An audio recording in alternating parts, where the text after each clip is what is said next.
Irma is a powerhouse, rapidly strengthening to a massive Category 5 hurricane with winds near 185 miles per hour, the strongest hurricane on record in the Atlantic. Now parts of the Caribbean and Florida are preparing for the worst. And Jeff, you're tracking Irma for us right now. Yeah, and this is absolutely a classic looking storm as we go through the meteorology books and look at the things you need to have a classic storm. And I did this for a while when I worked for NOAA, and we developed classifications so that when they couldn't fly a hurricane hunter in, they would know what it was just based on satellite. And it has all the ingredients again for a massive storm. Right now, as you mentioned, the winds 185, but look at the gusts, 225 miles per hour.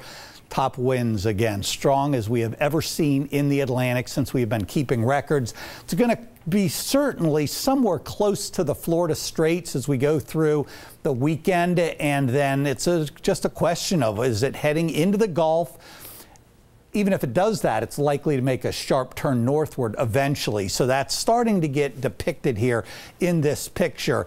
It could also be here on the east coast of Florida. So let's talk about that. Irma will be near South Florida this weekend. Then it will make a sharp turn to the right or to the north.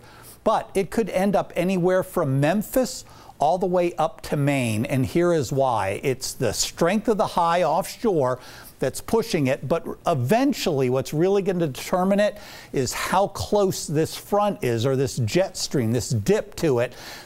It could, again, get carried up the one side of the coastline if you get a little dip a little bit more that way, whereas if the storm moves out and sort of lifts, as we call it, to the north, then you end up with a storm that can come up the west coast. So that's what we're going to be watching, a massive storm heading toward the Florida Straits this weekend. And certainly some of the remnants could make it here. It'll depend on if it comes up the coastline or not. We'll have a lot more coming up.